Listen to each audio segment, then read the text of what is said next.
At independence, of course, there were a lot of hopes that the people are going to get things that they needed, which they had been deprived of. So you find that the government, in an attempt to meet some of these, over the years used to spend a lot of money, which was not really real money because it was just money being created through deficit spending.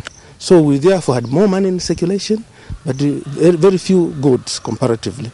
So as a consequence, the price goes up increasing. So this is how the kwacha started to lose its value.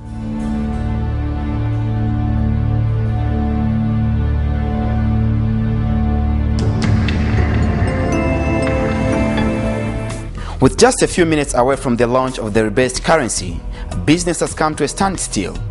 Emotions are high and people don't know whether to panic or not. The common phrase is, let's wait and see.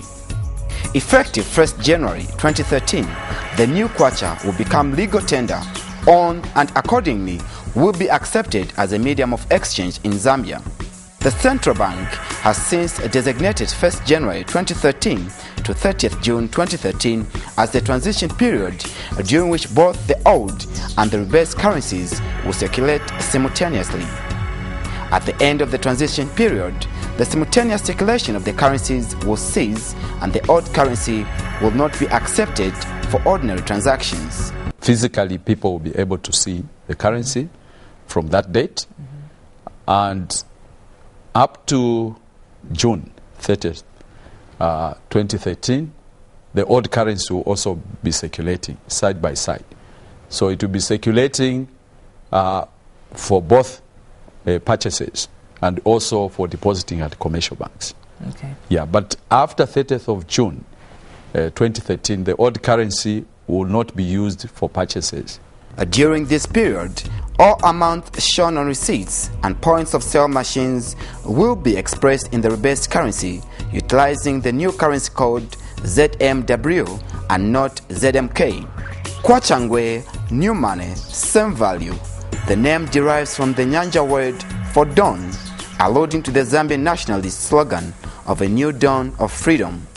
The name Ngwe translates as bright in the Nyanja language.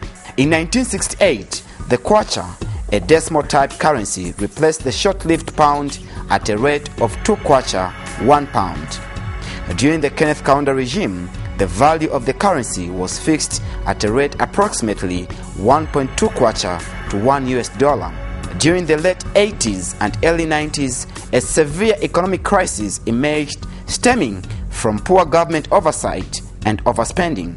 As a result, the currency suffered from high inflation throughout the 1990s and 2000s.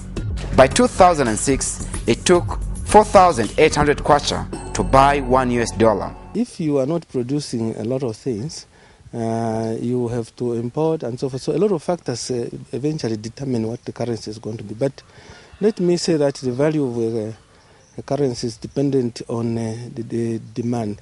If you have got a situation where you're not producing a lot of things, but at the same time the government is spending a lot of money on providing to fund various activities, then you get a situation where a lot of money is created in circulation, chasing very few goods. So when you have that, just like any supply and demand situation, if the goods available are few, but you have got a lot of people that want them, the price is going to go up. So is that case also in the case of the Zambian Kwacha. I think in recent times, when you have seen the Kwacha strengthening, we've been insisting on the fact that government deficit spending must be brought down. And that helps because inflation is the natural consequence of government spending so much. And when inflation is very high, then the value of the currency also falls. And I think you have seen it even in the neighboring countries where inflation had hit the roof. And when that happened, the value of the currency also went down. On 23rd January 2012, Finance Minister Alexander Chikwanda announced that Zambia would rebase the kwacha currency by looping off 3 zeros, a move that should make it easier for foreign investors to participate in the economy. Panic, confusion, and uncertainty was everywhere in the Zambians. Up to now, there is a wave of economic gossiping with regards how people will be conducting business. Experts are busy doing the sensitization, while the ordinary Zambian is afraid of having their money stolen. Even bus conductors don't know what to anticipate for.